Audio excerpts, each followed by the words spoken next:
நமச்சிவாய வாழ்க. அவனர்களே அவன்தாள் வணங்கி.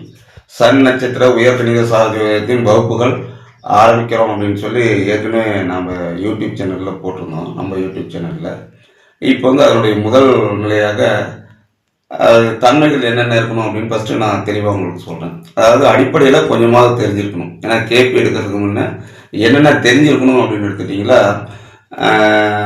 27 நட்சத்திரங்கள், 12 ராசிகள், ராசிக்கு உண்டான காரகங்கள், கிரகத்துக்கு உண்டான காரகங்கள், இதெல்லாம் நாங்கள் தனியாக சொல்லிடுவோம். இருந்தாலும் அதெல்லாம் ஓரளவுக்காக நீங்கள் தெரிஞ்சு வச்சுக்கிட்டா நீங்கள் புரிஞ்சுக்கிறது கொஞ்சம் சௌரியமாக இருக்குங்கிறதுக்காக இதை சொல்கிறோம். அதனால் இந்த வீடியோவை நம்முடைய சன் யூடியூப் சேனலை தொடர்ச்சியாக பார்த்துக்கிட்டே வந்தீங்களா, இப்போ பாடம் 1, 2, 3 இப்படி தொடர்ச்சியாக போட்டுட்டு வந்துட்டுருப்போம்.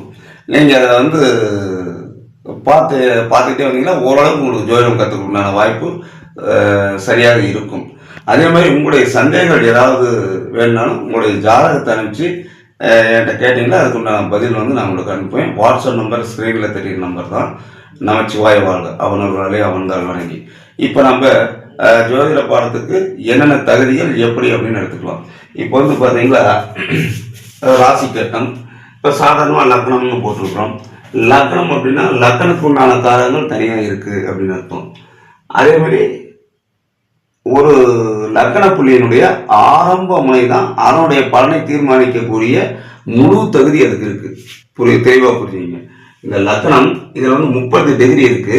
இது எந்த டிகிரியில எந்த நட்சத்திரத்தினுடைய உபநட்சத்தினுடைய சாரத்தில் இருக்கிறதோ அதுதான் 80% வேலை செய்யும். மீதி 20% உபநட்சத்திரம் அப்படின்னு எடுத்துக்கலாம்.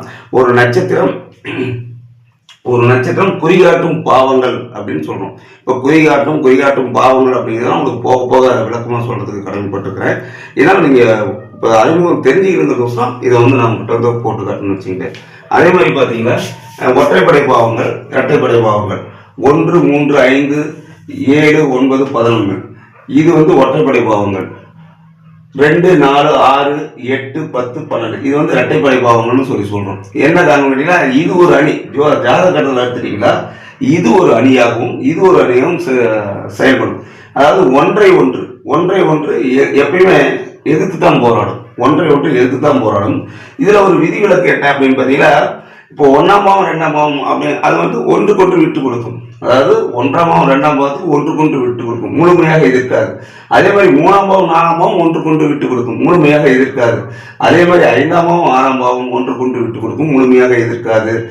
7ஆம் பாவம் 8ஆம் பாவம் ஒன்றுக்கொண்டு போராடும், ஆனால் முழுமையாக எதிர்க்காது. இந்த மாதிரி அந்த மாதிரி ஒரு சில பாவங்கள் இருக்கு. அதே மாதிரி சமசப்த பாவங்கள் அப்படின்னு இருக்கும். இப்போ உங்களுக்கு உதாரணத்துக்கு போட்டு காட்டு பாருங்க. சமசப்த பாவங்கள் என்ன அப்படின்னு எடுத்துட்டீங்களா, இது சும்மா மேலோட்டமாக தான் போட்டு காட்டுறேன். உங்களுடைய விளக்கம் உங்களுக்கு போக போக நிறைய உங்களுக்கு சொல்ல வேண்டியது வரும். இருந்தாலும் இப்போ மேலோட்டமாக பார்க்குறோம்னு வச்சுங்களேன். இப்போ 1, 12, 2, 6, 3, 9, 4, 10, 5, 11, 6, 12,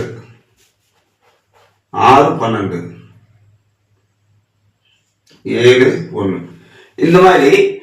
அதாவது நேர் ஏழாவது ராசி அது பார்த்தீங்கன்னா சமசப்த பாவம்னு அர்த்தம். இந்த மாதிரி ஒரு வேலை குறிகாட்டி அமைஞ்சதுன்னு வச்சுங்களேன், இதை எந்த ஒரு குறிகாட்டினாலும் இது உடைக்க முடியாது. இதை உடைக்கிறதுனா இதே மாதிரி பாவங்கள் செயல்பட்டால் மட்டும்தான் உடைக்க முடியும். இந்த மாதிரி சில ஜோதிட நுணுக்கங்கள் சிலவற்றை இருக்கு. இந்த மாதிரி சில நுணுக்கங்களை எல்லாத்தையுமே நீங்க கத்துக்கணும்னா இந்த வீடியோ தொடர்ச்சியா பார்த்துட்டே வந்தா உங்களுக்கு முழுவதுமாக புரியும். அப்புறம் 2வது லக்ன பாவம் அப்படின்னா லக்னம் நின்ற புள்ளி ஆரம்ப முனைன்னு சொல்றோம். இந்த ஆரம்ப முனை எது கூட தொடர்பு கொள்ளுதோ அந்த பாவங்கள் அனைத்தும் வேலை செய்யும். இப்போ உதாரணத்துக்கு இங்க சனி இருக்குன்னு வச்சுக்கோங்க, லக்ன புள்ளி சனியா இருக்கு அப்படின்னு வச்சுக்கோமே. இந்த லக்னம் நின்ற நட்சத்திரம் கிருத்திகை 1 அதாவது சூரியனுடைய நட்சத்திரமா இருக்கும் அப்படின்னு எடுத்துக்கிட்டீங்களா, இங்க இப்ப இந்த சனி குறிகாட்டும் பாவங்கள் அனைத்தும் சூரியனுடைய காரகத்தையும் முழுவதும் செய்ய கடமைப்பட்டிருக்கும். இந்த மாதிரி ஒவ்வொரு கிரகத்துக்கும் ஒவ்வொரு காரகம், பாவ காரகம், கிரக காரகம், இதை முழுவதுமாக நீங்க படிக்கணும். ஃபர்ஸ்ட் இந்த கேபி ஜோதிடத்துக்குள்ள வரீங்க அப்படின்னு ஒரு முடிவு எடுத்துட்டீங்கன்னாவே முழுவதுமாக எதை தெரிஞ்சுக்கணும்னு பார்த்தீங்கன்னா, பாவ காரகம், கிரக காரகம், லக்னபாவ காரகம், காலச்சக்கரம் சொல்லக்கூடிய இது அனைத்தும் நீங்கள் முழுசும் தெரிஞ்சிட்டீங்களா, போக போக உங்களுக்கு வந்து பலன் சொல்றதுக்கு சுலபமாக இருக்கும். அதே சமயத்தில் நீங்கள் படிக்கிறதுக்கும் சுலபமாகும். அதாவது எளிதில் புரிந்து கொள்ளக்கூடிய ஒரே ஜோதிடம்னா கேபி ஜோதிடம் மட்டும்தான்.